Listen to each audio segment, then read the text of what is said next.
புல்டோசரால் இடிப்பட்டது சட்டவிரோதம் என்று உச்சநீதிமன்றம் தெரிவித்திருக்கிறது. குற்றவாளிகளின் வீடுகளை புல்டோசரால் இடிப்பது சட்டவிரோதம் என்று உச்சநீதிமன்றம் தெரிவித்திருக்கிறது. அண்மை செய்தியாக பார்க்கிறோம். கூடுதல் விவரங்களோடு செய்தியாளர் சுசித்ரா இணைக்கிறார். சுசித்ரா, விவரங்கள்.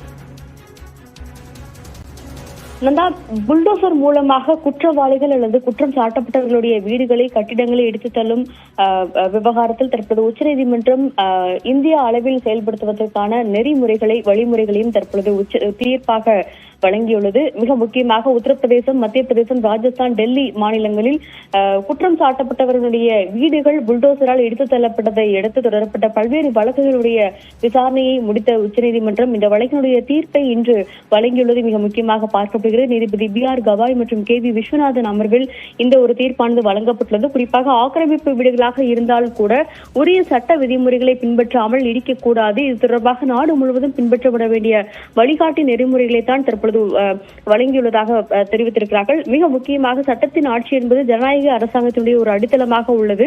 ஒருவர் மீது குற்றம் சாட்டப்பட்டதால் மட்டுமே அவருடைய வீட்டை அரசாங்கம் இடித்து தள்ளுவது என்பது அதிகார பிரிப்பு கொள்கையை மீறும் வகையில் உள்ளது என்ற ஒரு கருத்தை நீதிபதிகள் தெரிவித்திருக்கிறார்கள். அரசும் அதன் அதிகாரிகளும் தன்னிச்சையான மற்றும் அதிகப்படியான நடவடிக்கைகளை ஒருபோதும் எடுக்க முடியாது என்ற ஒரு கருத்தையும் நீதிபதிகள் தெரிவித்திருக்கிறார்கள். குற்றம் சாட்டப்பட்டவர் அல்லது குற்றவாளிகளுடைய உரிமை மீறப்படும் பொழுது குறிப்பாக சட்டத்தை கையில் எடுத்துக்கொண்டு தன்னிச்சையாக செயல்படும் அதிகாரிகள் யாராக இருந்தாலும் அதிகார பொறுப்பில் இருக்கும் அதிகாரிகள் தங்களுடைய பதவியை துஷ்பிரயோகம் செய்து இது போன்ற செயல்களில் ஈடுபட்டாலும் அவர்கள் நிச்சயமாக தண்டிக்கப்பட வேண்டியவர்கள் என்ற ஒரு கருத்தையும் நீதிபதிகள் தெரிவித்திருக்கிறார்கள். மிக முக்கியமாக இது போன்ற அதிகபட்ச ஒரு நடவடிக்கைகளை மேற்கொள்ளும் அதிகாரிகள் நிச்சயமாக ஒரு அக்கௌண்டபிலிட்டி என்பது அவர்களுக்கு வேண்டும் என்ற ஒரு கருத்தையும் நீதிபதி B.R. கவாய் தற்போது தன்னுடைய தீர்ப்பில் வாசித்து வருகிறார்.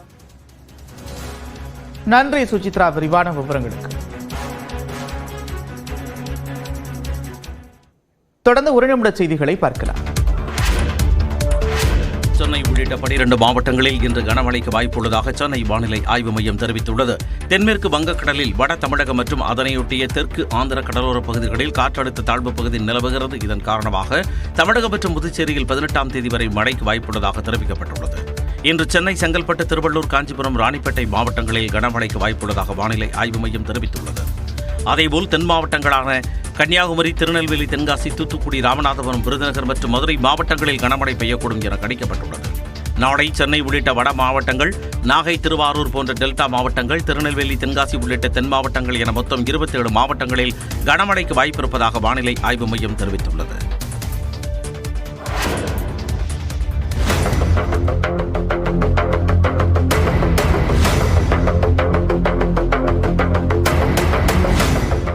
சென்னை வளசரவாக்கத்தில் சாலையின் நடுவே புதையுண்ட மாநகராட்சி குப்பை லாரியை மீட்கும் CCTV காட்சிகள் தான் இவை.